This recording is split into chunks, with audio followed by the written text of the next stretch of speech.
Koperasi Merah Putih ini kan penyalurannya kalau nggak salah sekitar 3 miliar ya per koperasi ya Pak ya? Kalau berapa miliar tuh? Mereka bilang antara 1 sampai 5 miliar 1 gitu ya. sampai 5 Tergantung miliar. size of business. Jadi itu mesti punya bisnis plan sebetulnya. Harus punya bisnis plan Harus, karena nilainya kan besar juga. Harus untuk menghitung 3 miliar itu dari mana? Oke, katakanlah 3 miliar Pak rata-rata, katakanlah per koperasi. Itu sebagai apa jadi? Ternyata masuk dalam kalau di balance sheet dia sebagai pinjaman. Artinya dikembalikan? Harus dikembalikan. Waduh, wah ini sebentar. Ini koperasi, apalagi baru, mungkin ya pengurusnya tidak punya sense of business, minjam, katakanlah walaupun dari APBN lewat bank gitu ya, harus dikembalikan. Iya. Saya berpikir sebagai masyarakat awam, Pak. Betul. Potensi macetnya tinggi dong. Pasti Pak. Begini, kenapa koperasi pasang surut, tapi ada gitu terus. Ya. Kalau pasar modal sideway terus. Menurut saya memang pemahaman terhadap bisnis model koperasi tidak sepenuhnya menjalankan prinsip-prinsip perkoperasian. Oh gitu. Ada yang banyak Pak. Oh, gitu. Dan yang sukses itu pun banyak yang melanggar itu. Bicara Profesi. Jumpa lagi di Bicara Profesi. Tamu kali ini kehormatan buat saya nih, guru saya, gitu. Mentor saya, sekaligus sahabat saya di beberapa event ya. Kita sambut saja Pak Dwinda Ruslan. Apa kabar Pak? Baik. Assalamualaikum warahmatullahi wabarakatuh. Assalamualaikum. Disclaimer dulu nih, saya bukan gurunya beliau. Saya banyak belajar, guru itu kan gak harus di kampus atau di sekolah ya. Banyak insight pada saat menjuri atau apapun. Wah, biasa. Saya bilang pada saat ngobrol juga sama Pak. Termasuk kali ini saya akan bahas mengenai sesuatu yang saya tuh punya keresahan. Gitu ya. Indonesia ada Garudanya. Gitu. Keresahan terkait dengan Koperasi Merah Putih. Karena saya tahu Pak Dwinda adalah pakarnya atau biasa bergelut di dunia perkoperasian dan UMKM dan sebagainya. Itu saya undang nih. Nah, yang pertama ingin saya sampaikan ke Pak Dwinda, ada Koperasi Merah Putih yang baru sehari buka, kemudian besoknya tutup. Sebetulnya ada isu apa sih Pak dengan perkoperasian Koperasi Merah Putih ini sebenarnya? Isunya sih banyak ya sebetulnya. Tapi bagi masyarakat biasanya yang namanya koperasi kan kadang-kadang suka dipandang dengan sebelah mata ya. Terus tiba-tiba datang penguasa ngomong koperasi, wah langsung terbuka matanya. Tetap satu mata juga tapi yang keluar. Jadi ada, kalau bicara koperasi 1 hari buka tutup, itu mungkin karena yang bergaul di situ justru hanya menurut saya bukan punya jiwa koperasi ya. Oke. Lebih kepada bukan pengusaha juga, tetapi lebih kepada opportunities Pak. Opportunis. Ya. Ada uang nih gitu. Ada uang nih, ayo deh kita bangun koperasi gitu loh. Padahal koperasi harusnya kan bukan dari atas ya. Harusnya atas kebutuhan masyarakat. Atas kebutuhan anggota. Anggota kita bicara sekarang. Anggota ya. Oke, nah ini kebanyakan mungkin kan karena landscape di Indonesia ini desa ya. Berarti kan di desa-desa juga akan ada ya Pak ya, dibangun Koperasi Desa Merah Putih ini. Iya. Nah pertanyaan saya gini Pak, apakah ini jelmaan atau reinkarnasi dari, kalau saya kecil itu waktu sekolah ada namanya Koperasi Unit Desa. Apa bedanya sih Pak? Kalau jelmaan saya nggak tahu ya. Tapi kalau KUD begitu populernya ya 50 tahun yang lalu. Dan sampai sekarang masih ada juga. Oh masih ada? Masih. Oh yang masih sukses. ada? Masih ada. Saya nggak tahu jumlahnya berapa. Mungkin dari beberapa data ada sekitar 500-an yang masih eksis. Dan masih bekerja dalam ekosistem dengan Inkud. Oh Inkud itu induk? Induk Koperasi Unit Desa. Induknya. Jadi secondary co-op-nya. Oh gitu. Jadi ada induknya. Nah itu mereka bukan menyediakan bisnis aja tapi ekosistemnya. Penyedia bibit, penyedia gudang, penyedia marketplace, bukan marketplace ya, jaringan pasar. Jadi satu bagian mata rantai industri ada di Inkud di Koperasi KUD itu. Nah sebetulnya menurut saya ini udah bagus lah. Setelah 50 tahun ternyata masih ada sisanya juga sekitar 500-an. Menurut saya hebat banget deh. Nah kalau memang KUD masih ada, tadi terlepas dari angkanya ya sekitar 500-an tadi, katakanlah benar 500-an gitu. Tapi kan itu berarti tinggal sedikit dong Pak dari jumlah desa di Indonesia. Kita nggak usah bicara dikit apa banyak, tapi itu merupakan kunci sukses juga kan. Kunci sukses juga. Sama seperti nanti Koperasi Merah Putih juga. Saya nggak tahu udah 80.000 jadi berapa nanti 50 tahun lagi. Iya. Pak, kalau KUD ini memang ada yang tadi survive bahkan bagus ya, misalkan jadi percontohan koperasi, kenapa konteksnya tidak revitalisasi KUD? Malah membangun, saya dari masyarakat awam melihat akan membangun puluhan ribu mungkin ya. 80.000 targetnya. 80.000 koperasi merah putih. Kenapa sih nggak merevitalisasi KUD atau menyalurkan dana ke koperasi-koperasi yang saya yakin tidak hanya 1, 2, puluhan atau ratusan bahkan ribuan koperasi yang dimiliki masyarakat. Betul seperti itu nggak sih Pak? Atau gimana? Betul. Koperasi itu yang non KUD masih ada sekitar 110.000. Wih, 110.000. Target kita kan pemerintah sekarang 80 dan sudah tercapai 81 lebih daripada target. Menurut saya bagus. Tapi saya nggak tahu dari sekitar itu berapa yang inisiatifnya datang dari bawah dan inisiatif datang dari atas. Jadi kalau ditanya kenapa nggak yang sudah ada aja direaktifkan lagi gitu ya, dipoles-poles lagi gitu. Tapi sebenarnya ide dasarnya memang begitu Pak. Koperasi Merah Putih itu tidak harus baru ternyata. Kalau saya baca-baca ternyata Koperasi Merah Putih itu adalah bisa koperasi pengembangan. Yang kedua revitalisasi koperasi. Yang ketiga baru yang baru. Artinya untuk yang dua di atas di pengembangan dan revitalisasi, kalau kita lihat product life cycle, business life cycle, dia kan udah mulai startup ya. Tinggal dorong nih, ceklik naik. Yang revitalisasi mungkin ada satu masalah, tinggal ceklik lagi naik lagi. Kalau yang baru belum tentu mereka punya sense of business ya. Yang kumpulnya terutama ya pengurusnya dan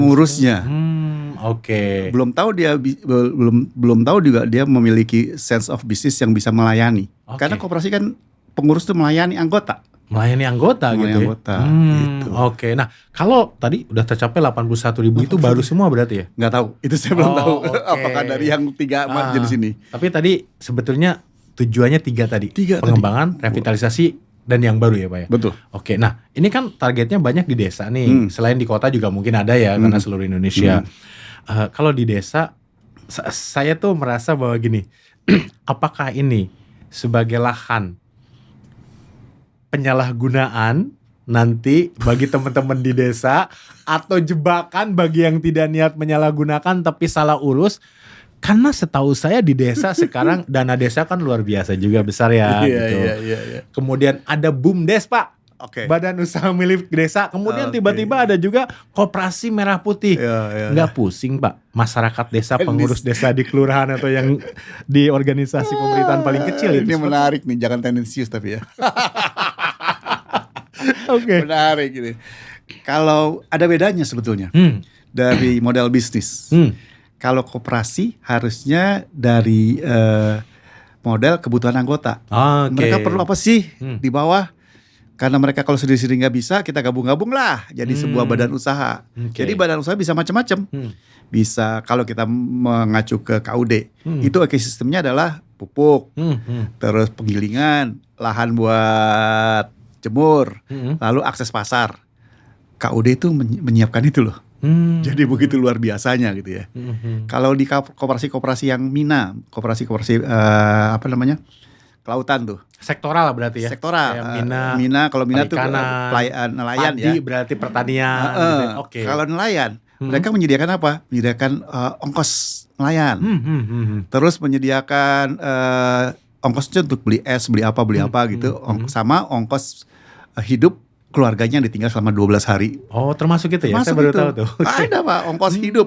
Itu ada skim-skimnya kayak KKPA juga tuh ada skim-skim. Nah itu dan itu berhasil. Cuma bedanya mereka adanya memang di pantai dan di dekat-dekat pelelangan ikan. Dan itu ada. Dan saya nggak tahu seberapa besar adanya, tapi di Pekalongan masih tumbuh itu. Itu koperasi ya. Nah, BUMDes Pak. BUMDes. Nah, bedanya BUMDes adalah itu bukan dari anggota. Ada potensi bisnis di daerah dikemas menjadi satu bisnis dengan model bisnis ya kayak perusahaan. Gitu. Ada model ada potensi bisnis, lalu diproduksi, dipasarkan untuk keuntungan desanya. Yang sukses kan yang di Klaten itu ya. Di Klaten, tapi tidak banyak Pak Dwinda Satu. yang saya lihat. Cuma satu. Gitu ya. Nah, sekarang didorong lagi ada Koperasi Merah Putih. Tadi Pak Dwinda sampaikan jangan tendensius. Tapi ya itu kan uang rakyat juga ya Pak ya. Itu koperasi terutama. Ini saya mengklarifikasi, itu kan bukan penyaluran dari bank kan ya, atau lembaga finansial ya yang disalurkan ke koperasi, tapi dari pemerintah atau dari mana itu? Idenya begini. Okay. Idenya tadinya saya pikir kan itu pinjaman katanya. Saya korek-korek lagi, baca-baca lagi. Ternyata bukan, memang pinjaman dan dari bank. Saya langsung curiga. Oke. Bank ternyata hanya sebagai penyalur. I Kalau dari see. bank berarti kan dana masyarakat. Masyarakat akan kena imbasnya. Tapi ini adalah kayak semacam bantuan likuiditas dari pemerintah. Disalurkan lewat bank. Disalurkan lewat bank. Okay. Sekarang tinggal banknya mau jadi executing atau channeling. Kalau channeling dia tutup mata aja kasih. Iya. Kalau executing tanggung jawabnya dari dia. Belum tentu juga bank mau gitu. Belum tentu juga bank Tapi mau. udah kewajiban, ada 4 bank yang sudah harus diwajibkan. Bank BUMN ya. Bank BUMN atau tuh BNI, BRI, Bank Mandiri, satu lagi BRIS. Bank Syariah. Ya, Bank Syariah Indonesia. Syariah. Bank ya? Syariah. Oke. Nah, karena saya bawa tadi perbandingan antara BUMDes dengan koperasi, karena BUMDes kan memang tadi badan usaha bisnis ya gitu ya. Kalau koperasi kan bukan ya. Sebenarnya saya ingin bawa nih audiens kita yang masih belum paham antara dua itu, atau koperasi itu seperti apa. Boleh diceritakan sedikit nggak Pak? Sebenarnya koperasi itu apa? Duitnya dari mana? Yang umum kita tidak bicara mengenai program pemerintah nih. Koperasi secara umum dulu Pak Dwinda. Koperasi itu sebetulnya badan usaha. Secara undang-undang dia badan usaha, tapi kumpulan dari anggota-anggota yang punya usaha. Kumpulan anggota yang punya usaha. Jadi supaya usaha lebih banyak, lebih masif, bisa di marketing lebih punya value gitu ya.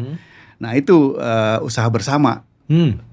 Pengurusnya siapa? Pengurusnya di antara mereka bergantian. Di antara mereka. Tapi apa yang mau dikerjakan? Itulah gunanya rencana bisnis, RAT, rapat anggota tahunan, menetapkan. Kita punya kegiatan apa nih? Terus biasanya kalau koperasi dia mencek kira-kira stakeholder kita punya apa sih, anggota kita punya apa sih yang bisa dipasarkan secara bersama-sama. Jadi satu produk atau menjadi pemasok beberapa produk, nanti satu titik untuk mengcombine menjadi satu industri. Ini mata rantai atau industri jadi. Gitu namanya yang koperasi. Jadi kumpulan usaha-usaha yang disatukan untuk punya value lebih tinggi lagi. Makanya saya ingat waktu dulu. Makanya koperasi itu free entry dan free bebas masuk dan bebas keluar. Bebas masuk, bebas keluar. Dan dipimpin secara demokratis. Itu kalau 7 prinsip koperasi. Salah duanya itu. Ya, karena dulu juga saya waktu SD ya, SD belajar koperasi itu dari anggota, oleh anggota untuk anggota. Untuk anggota, betul. Gitu ya. Nah, jadi modalnya dari mana Pak kalau gitu? Modalnya, basic konsep dari sebuah koperasi deh. Kalau kita bicara modal, balance sheet gitu ya. Modalnya modal luar dan modal dalam. Kalau modal luar dari anggota juga simpanan wajib. Simpanan wajib itu sumbangan-sumbangan dari yang dalam bentuk tabungan, simpanan tabungan, simpanan deposito, mirip deposito. Berarti sukarela kalau itu ya. Sukarela. Tapi itu dari sisi liabilities. Tapi dari sisi modal yang namanya permodalan equity itu ada satu simpanan pokok. Jadi setiap orang harus menyimpan pokok sekali saja seumur hidup selama anggota. Nilainya ditentukan di rapat atau apa? Sepakatan? Iya, sepakatan. Sekali, dan ada simpanan wajibnya yang setiap tahun sekali atau setiap bulan sekali. Ditentukan beda-beda berarti koperasi ya? Bukan. 2 komponennya harus ada nih. Komponen modal tapi ini. Frekuensinya tadi tergantung anggaran dasarnya. Anggaran dasar koperasi. Sebulan sekali atau sebulan, tapi jumlahnya sama. Jumlahnya sama semuanya ya. Itu 2. Terus yang ketiga, koperasi boleh menghimpun dana dari lembaga-lembaga lain. Di undang-undang koperasi boleh. Dimasukkan komponen modal. Namanya hibah. Hibah. Bukan pinjaman lah, hibah. Hibah itu artinya jadi untuk equity koperasi. Untuk equity koperasi tanpa kewajiban mengembalikan kalau hibah. Tanpa kewajiban mengembalikan. Biasanya lembaga-lembaga yang memberikan hibah itu dia mensyaratkan saya ikut serta dalam manajemen. Gitu ya. Karena hibah ini ikut dapat bagi hasil nantinya. Oh, dapat bagi hasil. Iya. Oke, berarti boleh dibilang hibah ini setara dengan simpanan tadi, simpanan anggota yang sukarela? Tidak. Tidak, beda. Oh, tapi dapat bagi hasil. Oke, kalau gitu nggak ada kewajiban. Nggak ada kewajiban. Saya summary-kan modalnya adalah dari anggota tadi, kemudian dan boleh juga tadi dari menghimpun dari dana pihak ketiga atau pihak luar ya, yaitu hibah. Karena nggak ada kewajiban untuk mengembalikan ya. Itu dari komponen modal. Ya. Komponen modal. Ada lagi satu lagi. Apa lagi? Ada yang namanya koperasi multi stakeholder. Oke. Koperasi pemilikan yang berbeda. Nah, di koperasi berbeda ini nanti koperasi dibagi dalam anggotanya ntar dibagi. Anggota sebagai produsen, anggota sebagai pemasaran, terus anggota sebagai karyawan, ada juga anggota sebagai pemodal. Nah, nanti 4 komponen modal ini dihitung baginya nanti pas pembagian hasil ada porsi-porsinya nih. Namanya koperasi multi stakeholder. Nah, ini simpanan wajib seperti investasi. Gitu. Jadi setiap anggota, hanya anggota aja yang boleh ya. Setiap anggota boleh menaruh di situ. Kayak saham, ditaruh mungkin maksimum 10 juta atau 100 juta tergantung size-nya koperasi itu sendiri dan keinginan ibu. Dan ini mendapat bagiannya, bagi hasilnya sesuai kesepakatan yang tadi. Masing-masing punya berapa? Misalnya 40% buat simpanan wajib investasi, 20% buat untuk anggota yang karyawan, terus anggota yang berusaha, yang memberikan supply chain, marketing dan produsen tadi ya. Produsen, terus yang mungkin anggota yang sebagai punya outlet pemasaran, tapi semua dibalut dalam keanggotaan. Ya, harus jadi anggota. Dan koperasi harusnya anggota loh. Harusnya anggota. Nah, kalau gitu, saya pengen tanya, Koperasi Merah Putih ini kan penyalurannya kalau nggak salah sekitar 3 miliar ya per koperasi ya Pak ya? Berapa miliar tuh? Mereka bilang antara 1 sampai 5 miliar 1 gitu ya. sampai 5 tergantung miliar. size of business. Jadi itu mesti punya bisnis plan sebetulnya. Harus punya bisnis plan karena nilainya kan besar juga. Harus untuk menghitung 3 miliar itu dari mana? Oke, katakanlah 3 miliar Pak rata-rata katakanlah per koperasi. Itu sebagai apa jadi? Saya enggak masuk ke yang Pak Dwinda sampaikan 4 modal sebagai 4 tadi. Enggak, sebagai Pak. apa? Ternyata enggak. Oh, enggak. Ternyata masuk dalam kalau di balance sheet dia sebagai pinjaman. Artinya harus dikembalikan? Harus dikembalikan. Waduh. Wah, ini sebentar. Ini koperasi apalagi baru, mungkin ya pengurusnya tidak punya sense of business, minjam katakanlah walaupun dari APBN lewat bank gitu ya, harus dikembalikan. Iya. Saya berpikir sebagai masyarakat awam, Pak. Betul. Potensi macetnya tinggi dong. Pasti, Pak. Pasti, Pak. Kayak gitu ya. Dan gini, itu pinjam kan dari pemerintah, Pak. Kalau dari bank, dari uang bank itu namanya dana masyarakat, dana pihak ketiga. Pasti bank menolak. Saya harus melindungi nasabah saya harus melindungi deposan saya. Tapi sekarang bank dapat likuiditas dari pemerintah. Nih, lu pinjemin deh tuh untuk koperasi. Bunganya 3% dari pemerintah. Kalian beli pinjamannya sekitar 6% kalau nggak salah. Gitu. Tapi harus wajib kembali. Sebetulnya kewajibannya bukan kembali ya. Tumbuh berkelanjutan. Harusnya itu gitu. yang belum Kalau harus kembali ada waktu, ada durasi, ada bunga gitu ya di sana.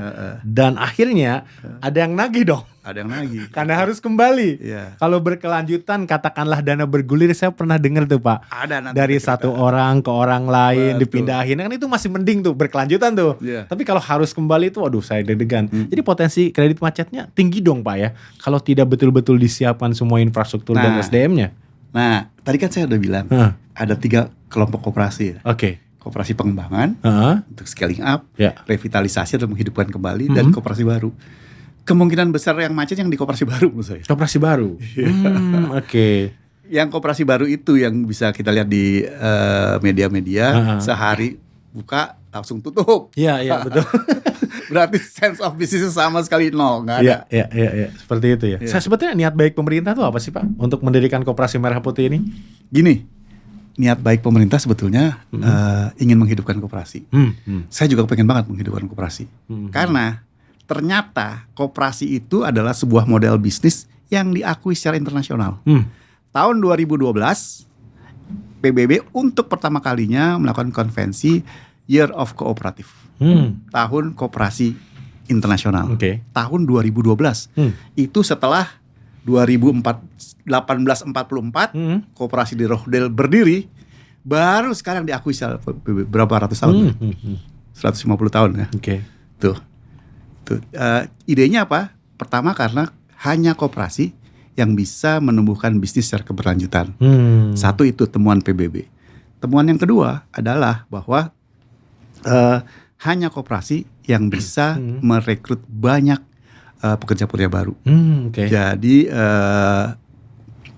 tenaga kerja hanya di koperasi. Itu dalam satu dekade sebelum 2012. Ya. Dan untuk itu Indonesia waktu itu 2011 SBY Presiden Indonesia speech di PBB tentang perkembangan koperasi. Itu banyak tuh yang diceritain tentang tumbuhnya berapa, jumlahnya berapa, dan mengkonfirmasi bahwa temuan PBB itu betul. Hanya koperasi adalah bisnis model yang tahan, berkelanjutan, dan bisa menyediakan lapangan pekerjaan begitu banyak. Tahun 2025 kembali tahun ini diadakan The Year of Cooperative International. Itu setelah 13 tahun. Sama, cuman bedanya sekarang ada pendalaman. Pendalaman artinya pembinaan, pengembangan kapasitas, pengembangan kompetensi para pengurusnya. Tugasnya itu diberikan kepada ICA ya, International Cooperative Alliance. Jadi 2 dekade ini sebetulnya ditumbuhkan gitu ya. Nah mungkin saya nggak tahu juga, nggak bisa membaca pemerintah juga ya, pemerintah sekarang. Apakah ingin melanjutkan ide yang sudah ada di Indonesia sejak dulu atau seperti apa? Jadi sebagai praktisi koperasi sebenarnya Pak Dwinda yakin bahwa koperasi ini soko guru perekonomian ya, yang sustainable. Sustainable Pak, gitu ya? Sustainable. Dan target pemerintah saat ini bukan jumlah, sekedar jumlah koperasi yang 80.000, tapi jumlah anggota harus mencapai 60 juta anggota. Dan harus dibina ya, karena besar banget tuh uang yang digelontorkan ke 80 ribuan koperasi ya gitu. Harusnya justru masing-masing koperasi bisa meningkatkan, mengembangkan modalnya dari bisnis yang mereka punya. Tapi saya yakin untuk koperasi-koperasi yang sifatnya pengembangan, scaling up dan revitalisasi itu pasti akan berhasil. Cuma saya nggak tahu berapa persen di antara 3 komponen ini. Harus dicek nanti ya berapa yang pengembangan, revitalisasi maupun yang baru ya. Karena yang baru ini cukup rentan ya. Ya apalagi ada statement dari beberapa waktu yang lalu dari mungkin pejabat pemerintah, saya nggak tahu mewakili atau tidak, bahwa ini pengurus koperasi Merah Putih nanti harus diajarin Bitcoin. Itu kan pinjaman gitu ya. Artinya uang yang digelontorkan itu jangan sampai masuk ke bisnis yang gak jelas gitu ya. Siapa tuh yang ngomong Bitcoin? Adalah nanti kita masukkan potensial gitu. Itu sesuatu yang waduh. Kalau saya jadi pemimpin koperasi, saya akan lakukan itu juga kali. Gitu. Tapi trennya kan jelas naik. Jelas naik kita gitu ya. Bisa bicara itu. Koperasi. Nah jadi kalau memang niat baik pemerintah dan bahkan tadi sudah menjadi mungkin salah satu ide yang cukup bagus ya dari PBB ya, bahwa tidak hanya Indonesia tapi mungkin seluruh dunia kan kalau PBB. Nah terlepas dari niat baik pemerintah, kalau Pak Dwinda melihat ini potensi-potensi bolongnya di mana sih Pak dari seluruh inisiatif ini, terlepas tadi apakah banyak yang revitalisasi, pengembangan atau yang baru, di mana sih Pak? Begini, kenapa koperasi pasang surut, tapi ada gitu terus. Kalau pasar modal sideways terus. Menurut saya memang pemahaman terhadap bisnis model koperasi tidak sepenuhnya menjalankan prinsip-prinsip perkoperasian. Oh gitu. Ada yang banyak Pak. Gitu. Dan yang sukses itu pun banyak yang melanggar itu. Oh justru gitu ya? Justru gitu Pak. Jadi pengusaha-pengusaha koperasi dia mempertahankan model bisnis koperasi cuman untuk kepemilikannya sendiri, dan itu sukses dan diakui juga oleh pemerintah. Pemerintah tutup mata juga, biar aja deh lu sukses gitu ya. 7 prinsipnya nggak berjalan sebetulnya. Di Indonesia sendiri ada terbitan khusus, saya nggak tahu, lupa namanya, lembaga yang selalu melakukan penilaian. Ada 100 koperasi yang menurut lembaga itu baik, dan menurut saya itu memang sangat baik koperasi-koperasi tersebut gitu ya. Terlepas mereka the real koperasi dengan 7 prinsipnya atau enggak, tapi secara pengelolaannya baik, asetnya baik. Bahkan ada 2-3 koperasi yang aset sampai mendekati 10 triliun gitu ya. Oh gitu, luar biasa sebenarnya ya. Nah kalau dilihat yang lainnya, yang dari 10.000 yang saya katakan tadi awal, ternyata masih ada 50 ribuan, 50%-nya yang masih secara rutin melakukan RAT setiap tahun. Oh gitu. Jadi ini tinggal scaling up nih. Iya. Tinggal kasih modal dikit. Wah itu melejit tuh ya. Tapi yang paling menarik adalah ekosistemnya sebetulnya kita udah ada, Pak. Satu yang saya sayangkan yang nggak disinggung adalah lembaga pengelola dana bergulir. Itu BLU-nya Kementerian Koperasi dalam menyalurkan dana ke koperasi. Oh gitu. Tapi tidak pernah disinggung. Bahkan bukan melalui itu, tapi melalui bank tadi ya penyalurannya. Yang kemarin-kemarin kan itu jadi soko guru penyaluran dana. Itu. Tapi nggak dilibatkan dalam cerita saya nggak pernah dengar kan? Nggak pernah dengar. Setahu saya tadi yang lewat bank itu memang disediakan untuk pembiayaan kepada koperasi-koperasi. Dan di situ sudah ada orang-orang yang sangat profesional melakukan penilaian, due diligence dan sebagainya untuk koperasi. Dan di situ juga sudah ada pengawas koperasi. Itu dari sisi penyaluran dan pembinaan. Nah, terlepas dari LPDB pasang surut juga tuh. Mungkin beberapa tahun yang lalu pengurusan yang lama tuh udah banyak yang ketangkep lah. Tapi kan mereka pasti lembaga pembelajaran juga, harusnya mereka pandai juga lah lama-lama gitu. Dan saya belum dengar nih di setiap di media sosial ataupun di media mainstream tentang pemanfaatkan lembaga LPDB itu. Ya saya nggak dengar juga berita-berita keterlibatan mereka. Kalau memang ada, itu pun tinggal klik juga revitalisasi. Oh, gitu ya. Dan mereka pasti lebih punya perspektif yang luas dan tajam juga dalam ya terkait perkoperasian Indonesia pasti ya tadi ya. Iya mestinya iya. Oh. Karena saya ikut mendirikannya Pak. Oh termasuk. Udah tahu banget nih kayaknya. Ikut menciptakan sistemnya waktu di awal. Oke. Tadi Pak Dwinda sempat menyentil sedikit bahwa koperasi yang sukses pun sebetulnya tidak menjalankan. Ada yang tidak menjalankan sepenuhnya prinsip koperasi ya. Karena saya punya teman yang katanya keluarganya punya koperasi. Maksud saya adalah, bukankah koperasi ada anggota yang milik anggota yang banyak gitu ya. Tiba-tiba kok ini koperasi milik koperasi susu. Katakanlah di daerah Kuningan gitu ya. Kok bisa jadi milik pribadi keluarga sih gitu. Gimana ceritanya sih Pak? Memungkinkan nggak? Karena pertanyaan selanjutnya saya akan bertanya ke Pak Dwinda. Lama-lama jangan-jangan beberapa atau banyak koperasi merah putih yang beralih ke pemilikan. Seperti itu kan. Ketika pemerintah sudah 3 concern lagi, sudah berganti kepemimpinan atau apapun. Seperti apa Pak Dwinda? Kemungkinan itu besar ya. Karena kalau kita bicara dengan koperasi, dia dealing dengan banyak orang. Kepemimpinannya demokratis. Satu orang yang pandai berbicara, pandai berorasi bisa menguasai 1000 anggota. Itu bedanya dengan perusahaan jenis usaha yang lainnya. Gitu. Kalau BUMDes misalnya sangat tergantung kepala desanya.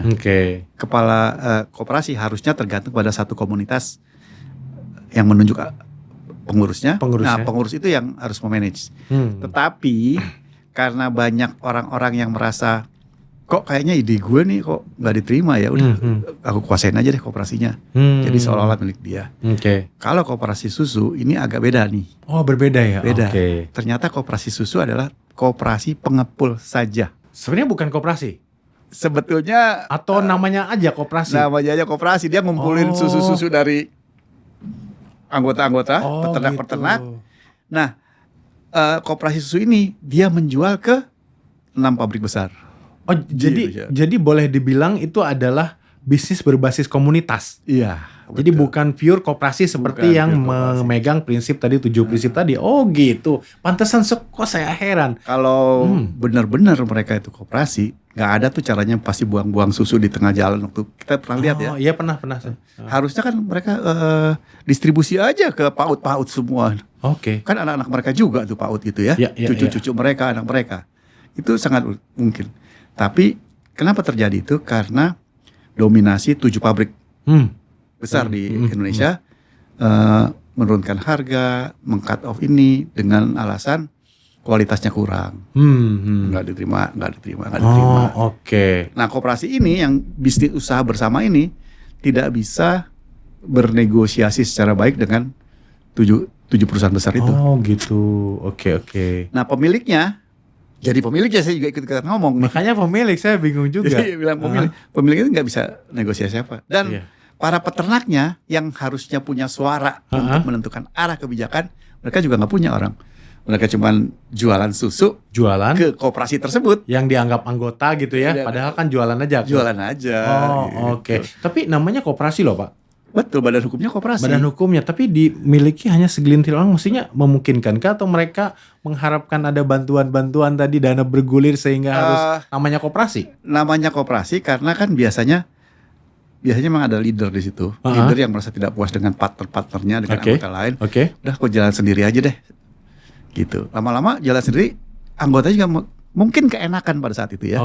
Dilayani. Yang penting kan jualan susu sapi saya bisa hidup, bisa aman, gitu lancar ya udah tempat aja. Nggak harus bingung ngurusin koperasi. Nggak harus datang ke RAT segala macam, menentukan strategiknya seperti apa.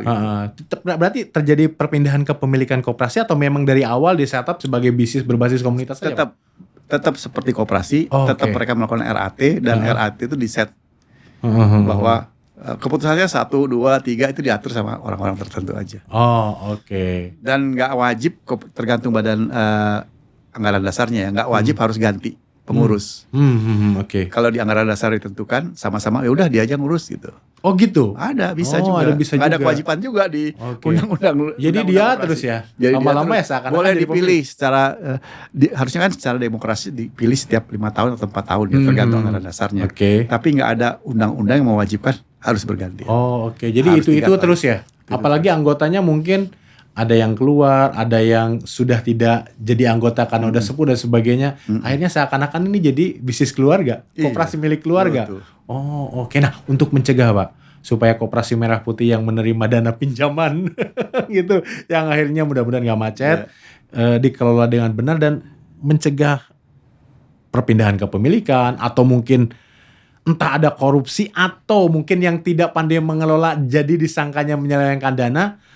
Kalau memang Koperasi Merah Putih ini akan terus berlanjut, apa saran Pak Dwinda? Untuk siapapun lah, pemerintah maupun pengurusnya nih, jangan ini loh gitu ya. Karena dana desa pun kan kita tahu akhirnya banyak yang dilaporkan, banyak yang salah urus, bukan hanya niat korupsi ya. Misalkan salah urus akhirnya ketidakmengertian. Ini apa yang Pak Dwinda sarankan nih? This is the real problem nih. Kita punya Kementerian Koperasi. Dulu Koperasi dan UKM, sekarang Kementerian Koperasi aja.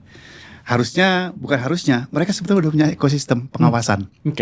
Pengawasan bukan dari kementerian saja, tapi diturunkan ke level provinsi dan ke level kabupaten. Terlibat ya Pemda? Terlibat. Dan pengawasan di ujungnya adalah di kabupaten, bukan di provinsi malah di kabupaten. Karena koperasi-koperasi itu mendaftar di kabupaten, tapi terdaftarnya nanti untuk nasional. Tetap nasional, cuman skopnya kabupaten. Gitu. Nah, proses supervisi, pengawasan, dan pengembangan itu ternyata dengan berjenjang itu nggak jalan ke bawah. Mungkin juga yang atasnya nggak ngerti bagaimana cara mengawasi, tambah yang di bawah merasa nggak perlulah. Yang level kabupaten udah bisa jalan sendiri kok, ngapain? Harusnya mereka tiap tahun harus hadir. Mereka memang hadir setiap tahun dalam rapat. Tadi saya katakan ada 50% dari 110 ribu koperasi yang masih rutin melakukan RAT ya. Nah itu harusnya mereka mengawasi apa yang harus dilakukan.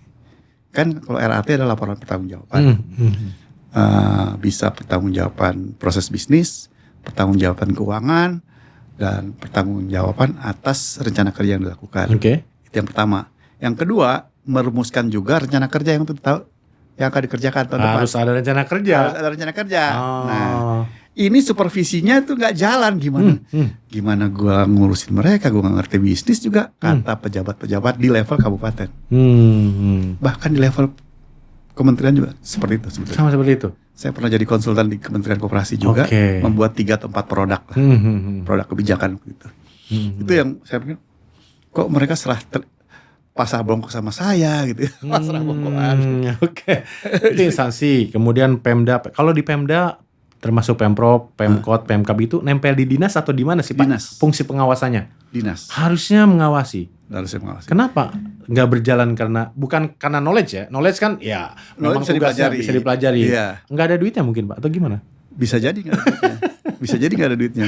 Karena berapa layer itu makin lama makin kecil terus nggak ngalir ke bawah. Tapi ekosistemnya udah ada loh sebetulnya. Sudah ada ya. Pertama di level setiap kabupaten tuh ada yang namanya PLUT. PLUT. PLUT. Apa itu Pak? Pusat Layanan UKMK Terpadu. Terpadu. Di situ ngumpul konsultan-konsultan yang bisa di-hire oleh Pemda. Oke. Baik untuk melakukan kapasitas building untuk koperasi-koperasi maupun pengembangan usaha bagi anggota-anggota koperasi. Hebat kan? PLUT itu ada di setiap daerah. Setiap kabupaten. Ke kabupaten ada. Setahu Pak Dwinda banyak yang diutilisasi nggak oleh Pemda untuk membina koperasi atau? Sebetulnya nggak banyak. Oh, nggak Justru banyak. dimanfaatkan oleh konsultan-konsultan lokal untuk cari proyek. Dia ke sana jatuhnya. Karena ada koperasi atau UKM yang membutuhkan tenaga kerjanya tapi nggak punya akses untuk konsultan. Nah harusnya nih mereka di PLUT itulah bayar. Dan PLUT itu bisa dijadikan semacam inkubator. Bagus. Apalagi bagi koperasi baru, startup inkubator itu ya. Harus itu Pak. penting banget itu. Jadi ekosistem udah ada Pak sebetulnya Pak. Ada ya. Kalau saya jadi penguasa tinggal di war room ini tinggal klik jalankan RAT. Klik sebelum RAT bikin rencana kerja dulu yang buat bisnis. Oh mereka nggak bisa klik PLUT masuk ke sana. Kalau saya jadi ada supir tuh tinggal gitu-gitu aja sebenarnya ekosistem udah ada Pak. Sudah ada ya. Sudah ada. Cuman Oke. satu yang saya sayangkan kenapa LPDB nggak terlibat ya, nggak pernah terbicarakan gitu. Iya, kita nggak tahu dilibatkan atau tidak, tapi di media sosial nggak terdengar muncul, keterlibatannya gitu ya. Ya karena sejarahnya memang panjang. Bukan panjang, LPDB itu baru berdiri 2008. 2009 baru pertama kali mereka meluncurkan pembiayaan dari dana bergulir. Oke. Di level pengawasan sudah ada strukturnya dari pusat sampai dengan daerah, bahkan ekosistemnya tadi sudah ada PLUT di setiap kabupaten. Nah, saran Pak, Ada juga konsultan-konsultan. ada konsultan banyak gitu ya. Iya. Oh, oke. Nah, lalu apa ya? Ada lagi satu lagi. Apa lagi? Lembaga sertifikasi profesi.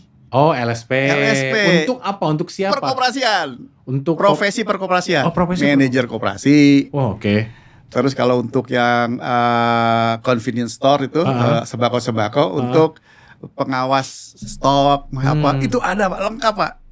Oke, jadi bolehlah pengurus ditunjuk dari orang yang tidak paham koperasi tapi bisa ditrainingkan dan Betul. disertifikasi. Misalkan di desa nih akan didirikan nih koperasi Desa Merah Putih. Siapa nih yang mau jadi ini? Ayo sukarela, ya nggak apa-apa. Iya. Asal tadi ditrainingkan dan disertifikasi ya gitu. Ada LSP-nya ternyata. Ada LSP-nya Pak. Dan banyak itu kompetensi yang harus dimiliki dan Banyak juga. untuk kelompok simpan pinjam, Iya, iya. untuk manajer, untuk pengurus untuk kayak treasury management, Iya, atau iya. manajemen resiko, itu ada profesi-profesi yang bisa diambil oleh staf-staf koperasi. Iya, jadi sebenarnya katakanlah 1 sampai Ada lebih dari 10 loh LSP koperasi. Oh, oke. Jadi katakanlah 1 sampai 5 miliar atau rata-rata 3 miliar yang masuk ke setiap koperasi Merah Putih ini, ya jangan semuanya jadi modal kali ya. Untuk pengembangan SDM juga bisa kan ya. Keterampilan, disertifikasi pengurusnya seperti itu. Jadi karena kan SDM yang kompeten tadi itu bisa Plutnya berkembang, Iya. konsultannya berkembang, Betul. koperasinya berkembang. Dari 5 miliar ya 10%-nya lah 10% untuk kegiatan misalkan. itu. Iya, bank aja kan harus ada ini ya. 5%. Harus ada 5% Dari untuk TBK. pendidikan pelatihan kayak gitu seperti itu. Biaya tenaga kerja ya. Oke, nah itu kan pengawasan dan ekosistem Pak sudah ada. Nah saran Pak Dwinda untuk teman-teman yang mendadak pengurus koperasi, misalkan gitu ya, gitu atau melihat bahwa oke, saya jadi pengurus koperasi saya takut nih ada uang, apalagi tadi ternyata bukan hibah tapi pinjaman. Apa yang Pak Dwinda sarankan ke mereka yang kemudian ditunjuk atau menjadi pengurus koperasi yang dari 81.000? Tapi mungkin ada juga tidak hanya koperasi baru ya Pak ya, tapi juga revitalisasi. Terutama ke koperasi baru nih yang tiba-tiba pengurus tuh saran Pak Dwinda apa supaya tidak terjebak atau tergiur atau salah urus? Nomor 1 dia harus petain dulu. Stakeholdernya siapa? Anggotanya itu siapa? Oke. Kelompoknya apa? Kelompok pedagang kah? Produsen kah? Pedagang perantara kah? Pedagang besar kah? Dia harus metain itu. Oke. Potensi di sekitarnya. Lalu berkumpul bersama-sama untuk menentukan kita punya aset ini loh. kita punya orang-orang seperti ini, kita punya orang bikin business plan. Kedua, disepakati, lalu bikin RAT, dan dari RAT itu kita bikin pendirian koperasi berdasarkan RAT itu. Untuk pendirian koperasi yang pertama, kan mesti ada notaris ya. Notarisnya pun udah ada NPK. Udah ada ya? Notaris NPAK, pembuat akta koperasi. Memang khusus ya? Khusus Pak. Gitu. Jadi ekosistem sebetulnya udah ada, tinggal Udah ada. klik. Cuma memang pejabatnya Pak, Oke. dari level atas, dari level mungkin dari level menteri, level apa tuh. Kayaknya sense of perjuangannya kurang gitu ya. Apalagi jatuhnya ke daerah yang bervariasi pasti ya. Ada berbagai kepentingan di sana gitu ya Pak ya. Di daerah pun ternyata kepala dinasnya itu kadang-kadang bukan orang koperasi Pak. Dari kepala yang orang yang sudah punya pangkat, karena nggak dapat tempat, udah tempat ini koperasi. Gitu. Sering-sering seperti itu. Sering seperti itu, tidak ngerti domainnya. Bahkan mungkin tidak ada girohnya ya. Girohnya untuk membangun koperasi. Jadi tadi saya pikir first thing first-nya adalah ya mereka metani dulu potensi daerahnya apa. Oh, oke. Dia cukup satu orang sebetulnya. Kalau satu orang yang memang punya kapasitas tinggi ya, perencanaan, terus mereka punya kemampuan untuk bicara baik ya, menghimpun orang, berdemokrasi, menyusun rencana kerja. Sederhana aja Pak, sederhana aja. Dalam 1 tahun ke depan kita akan melakukan ini, 2 tahun ke depan melakukan ini. Dan proyeksi keuangan seperti apa. 5 tahun ke depan kita akan mandiri, kita akan mulai kembalikan. Itu kan pakai ada grace period ya. Mulai tahun kelima kita mulai mengembalikan uang tersebut. Iya, karena di beberapa berita juga saya lihat, ya mungkin masalah permodalan karena memang pemerintah concern banget dan menggelontorkan gak ada isu. Mereka itu kesulitan mencari anggota malah Pak. Saya lihat di Warpolis kita tuh kalau stakeholder analysis, waduh gaya banget ya. Berarti kayaknya gitu. Tadi pemetaan tadi ya. Pemetaan dari siapa aja sih anggotanya, ususnya apa. Kalau bicara sama orang CSR kan livelihood assessment. Iya. Ya saya juga tahu sih kalau memang nature-nya koperasi itu adalah perkumpulan dari mereka yang sama-sama punya kebutuhan, sekarang di top down nih dari atas. Iya. Makanya nyari anggotanya yang susah gitu ya. Karena harus hidup dulu gitu. Harus hidup dulu, betul. Begitu jadi hidup, siapa nih ya? Iya. Siapa yang berkontribusi apa gitu? Iya, ketemu orang. Betul. Bahkan narasi yang kalau kita mau balik ke belakang ya, tahun 1844 Koperasi Rockdale itu hanyalah kumpul-kumpul karena mereka butuh makan dalam bentuk tepung untuk makan sehari-hari. Karena akses ke pabrik-pabrik ke akses murah untuk dapat tepung itu sangat sulit. Mereka ngumpul. Jadi setiap minggu dia buka, dia dapat harga murah, terus dijualin ke anggota-anggotanya. Anggotanya ada yang untuk makan saja, ada yang untuk bikin roti dan dijual. Nah itu udah stakeholder analysis tuh. Sampai segitunya. Dan setiap 2 minggu mereka bukanya cuma seminggu sekali untuk penjatahan. Oh, oke. Berarti setiap daerah bisa beda-beda dong Pak ya? Bisa Pak. Harus. Oke. Kebutuhannya kan bervariasi ya? Iya betul. Dan potensi daerahnya juga beda. Potensinya daerahnya beda-beda ya? Tapi yang umum katanya Pak, narasi yang ada di luar sana, kalau yang diajak jadi anggota itu ada 2 umumnya. Kalau jualan di koperasi itu jauh lebih murah dari yang di pasar nggak sih? Itu satu. Yang kedua adalah saya bisa minjem uang tanpa bunga atau bunga sangat rendah sekali. Itu katanya lebih seragam di seluruh daerah. Kebutuhannya ternyata itu 2 itu Pak. Iya betul. Seperti itu ya. Beli murah, dapat duit, mau jadi anggota tuh. Mau gitu. jadi anggota. Okay. Memang. Gitu ya. Sepanjang kita tahu orang-orang yang kebutuhannya seragam itu punya usaha apa. Nah, dan nggak masalah sebetulnya. Masalah. Oke.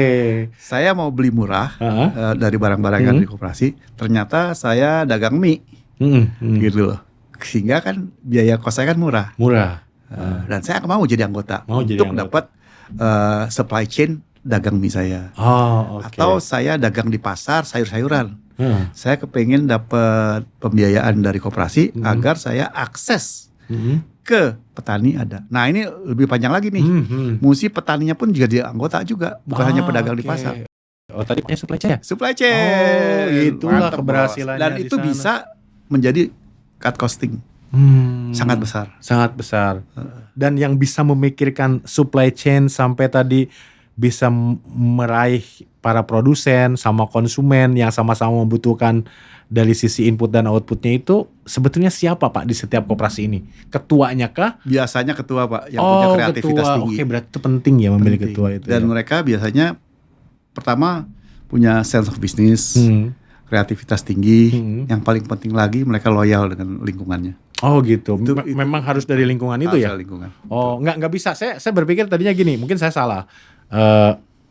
Kalau memang harus orang yang mampu memetakan seperti itu, ya pemerintah aja ngumpulin orang-orang yang punya kapabilitas itu, kemudian disebar di seluruh koperasi merah putih. Kopdes Tapi kayak gitu idenya Pak. seperti itu. Jadi BUMDes tuh idenya kayak gitu. Oh, BUMDes jadi jatuhnya ya. Kalau koperasi itu harus punya tadi driving dari bawah. Oh, dari bawah. Jadi harus dari lingkungan lokal ya. Dan ngumpulnya akan muncul satu orang juga dari bawah. Dari bawah juga. Nggak bisa di antara mereka tuh. Oh, oke. Di antara mereka, oh ini hebat banget. Oh ini, ayo kita sepakat ngangkat dia. Oh, demokratis. Demokratis. Itu prinsip yang ketiga tuh. Oke. Dua prinsip ya. Bebas masuk, bebas keluar. Demokrasi, terus terakhir pendidikan. Oke. Pendidikan anggota itu penting. Sekarang kita berbicara pendidikan kepada koperasi. Harusnya koperasi harus berbicara pendidikan kepada anggota koperasi. Bagaimana mereka meningkatkan kapasitas usaha dari anggotanya. Karena anggota-anggotanya berusaha dengan baik, koperasinya juga akan tumbuh dengan baik. Lalu keuntungan dari koperasi bisa terdistribusi juga dengan baik. Gitu. Akhirnya tadi cita-cita pemerintah menumbuhkan ekonomi dari mulai bawah pedesaan itu terjadi gitu. Terjadi. Ya? Oke. Mantap ya. Pertanyaan terakhir ke Pak Dwinda. Masih yakin dengan koperasi merah putih ini? Kalau idenya seperti yang kita bahas tadi, yang saya umumkan, harusnya saya yakin Pak. Sepanjang mulai dari Kementerian Koperasinya, revitalisasi proses pemikirannya, terus ke bawah sampai ternyata ke level kabupaten, itu ada undang-undang daerah di luar undang-undang koperasi yang harus diadopt juga oleh kepala daerah tentang pendirian kepemimpinan daerah. Nah itu kadang-kadang koperasi nggak mikir kalau dia harus comply dengan undang-undang yang lain di luar koperasi. Dan undang-undang juga tentang lingkungan dan apa. Banyak hal berarti ya. Banyak hal. Itu dibutuhkan orang-orang pintar muncul dari bawah. Pak Dery orang Pekalongan bukan? Saya orang Majalengka. Di Pekalongan itu banyak batik ya. Katanya orang Pekalongan, kalau kali di Pekalongan udah hijau hitam banget, tandanya perekonomiannya muncul. Karena batiknya makin beroperasi, buang sampahnya sembarangan. Iya ya, udah nggak mikirin lagi AMDAL karena saking produksinya harus genjot gitu ya. Iya, bukan nggak mikirin hasil produksi genjot, mereka nggak punya pikiran begitu. Kita yang harus mengedukasi Pak. Kita yang harus mengedukasi, penting banget edukasi ya. Nah kalau kita bicara berhasil atau tidak kan, ya orang akan bilang, oke, ada satu koperasi merah putih akhirnya luar biasa. Satu. Misal. Tapi gini Pak, saya ingin ada indikator deh. Kita biar nanti masyarakat juga bisa melihat nih gitu ya. Dianggap berhasil atau tidak itu saya nggak tahu. Definisi Pak Dwinda yang paham banget di area perkoperasian ini apa? Apakah dalam 5 tahun kita lihat berapa koperasi dari 80.000 target pemerintah ternyata 81.000 itu berhasil, dan seperti apa sih indikatornya sehingga masyarakat bisa melihat ya berhasil. Dari sisi yang macet mungkin pinjaman ada, tapi dianggap berhasil itu seperti apa dari inisiatif ini Pak? Boleh di-share? Menarik nih. Jadi pemerintah harus bikin KPI nih. Harus kan Pak? Itu uang masyarakat dong, APBN kan ya, bukan pinjaman bank. Nomor 1, karena kita nih masih menganggap ini adalah sebuah usaha atau sebuah bisnis rintisan, walaupun ada yang scaling up, revitalisasi, tapi tetap aja kita harus bisnis rintisan. Nomor 1, mereka proper dengan aturan-aturan yang berlaku. Itu saja nomor 1. Mengadakan rapat, bikin rencana bisnis plan yang baik, terus secara demokratis melakukan perbaikan-perbaikan dalam kapasitas kelembagaannya. Mereka juga melakukan pembinaan kepada anggotanya, karena keanggotaan ini ujung tombak dari keberhasilan koperasi. Kalau ekosistem itu sudah berjalan dengan baik, tapi susah nih ukurannya. Memang susah karena kita memerintahkan Kementerian Koperasi dan Dinas Pengawasan melakukan itu. Satu. Yang melaporkan harus dari pengawas kalau itu ya Pak ya. Pengawas. Itu satu. Dan yang penting juga outputnya dulu ya. Outputnya dulu setiap tahun kita dapat hasil RAT yang menyatakan dia positif. dalam proses kerja, dalam laporan keuangan. Jadi mulai tahun pertama harusnya udah bisa diukur. Akhir tahun pertama Harus diukur. Apakah mereka menjalankan secara proper bisnis plan sesuai dengan actualnya. Bukan dalam hanya finansial aja, tapi dalam program-program kerjanya. Oh gitu, berarti gini Pak, kita bisa menagih pemerintah untuk transparan terhadap semua hasil RAT tahun pertama nanti Koperasi Merah Putih ya Pak? Karena APBN dong, betul nggak? Iya, harus Pak. Pak Dede punya tugas tuh. Bikin sistem Pak. Sudah ada loh Pak sebetulnya Pak. Sistem pelaporan koperasi. Sudah ada ya. Hampir setiap menteri bikin itu Pak. Dan ganti-ganti dan tidak pernah dipakai habis itu. Oh gitu ya. Udah lama dong ya itu. Udah lama Pak. Dari zamannya yang barusan meninggal siapa? Surya Dharma Ali ya. Pak Surya. Berarti gitu ya. Sebelumnya juga udah ada tuh. Berarti sistem. Yang pertama KPI-nya atau indikatornya adalah tata kelola perkoperasian kalau boleh saya sampaikan seperti itu ya. Yang kedua adalah performance. Dilihat dari laporan RAT-nya. Tidak hanya positif tapi juga tadi perjalanannya gimana dilaporkan di sana. Ada lagi Pak? Itu satu Pak. Itu baru output Pak. Itu baru output. Outcome-nya pertumbuhan bisnis dari anggotanya. Nah itu yang ukur boleh daerah melalui plutnya mereka. Konsultan-konsultan itu kita coba tagih tuh. Lu apa aja kerjanya tuh? Bener nggak itu si A itu pedagang bakmi dari jualannya semangkok 20 mangkok itu sehari sekarang udah naik 100 mangkok. Bener nggak seperti itu gitu?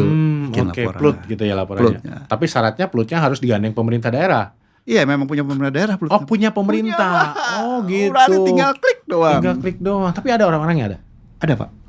Ada Pak. Bukan ada ya. Fisiknya ada. Orang-orangnya ada kumpulan konsultan itu Pak. Yang mungkin ada mati suri juga di beberapa daerah gitu ya.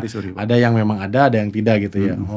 Daerah cuma nerimanya waktu di awal pendirian plut, daerah menerima sebagai aset gedung. Aset gedung. Belum sistemnya. Berarti gedungnya, asetnya gitu ya. Nah, sistemnya harusnya pemerintah aktif di situ ya, membuat sistem, merangsang para konsultan ini untuk mencari calon-calon binaan atau membuat satu bisnis, inkubator bisnis. Itu pemerintah daerah agaknya kurang sanggup di situ. Karena pemerintah daerah nggak sanggup, konsultan-konsultan juga jadi liar cari sendiri-sendiri jadi aja. Jadi akhirnya ya buat hidup ya. Buat hidup aja gitu. Jadi konsultan bisnis atau apapun jadinya gitu ya. Siapa Dwinda luar biasa nih diskusinya tentang perkoperasian terutama Koperasi Merah Putih. Ya semoga uang kita bersama ya karena kan ya seperti dari APBN-nya disalurkan lewat bank gitu ya. Itu bisa menumbuhkan ekonomi masyarakat terutama dari daerah-daerah ya, dari komunitas-komunitas yang paling kecil. Ada yang disampaikan terakhir Pak? Banyak Pak. Ke audiens. Terakhir aja Pak, terakhir kesini Pak, silakan. Jadi begini, tadi kan ditanya KPI ya. Sebetulnya pemerintah harus mengukur KPI-nya. Key Performance Indicator. Satu yang bersifat output ya. Kita belum bicara outcome ya. Outputnya adalah pemerintah harus bisa menagih laporan-laporan. Paling tidak ada RAT yang menyatakan aktivitas mereka seperti apa. Match nggak antara rencana kerja dengan program dengan hasil kerja itu harus di-combine dan pemerintah punya teknologi untuk itu. Kalau nggak punya minta sama Kang Dede teknologi sangat gampang itu nggak sulit lah, tinggal klik aja. Mau 10.000 koperasi kayak bisa dibuat lah tuh Pak Kang Dede ya. Nah itu yang harus diaktifkan. Tapi naik ke atas mindset dari Kementerian Koperasi pun harus berubah. Mereka adalah merupakan pionir-pionir yang membangun ekonomi baru. Kalau tadi Kang Dede bicara ini dari pedesaan ya Kang Dede ya.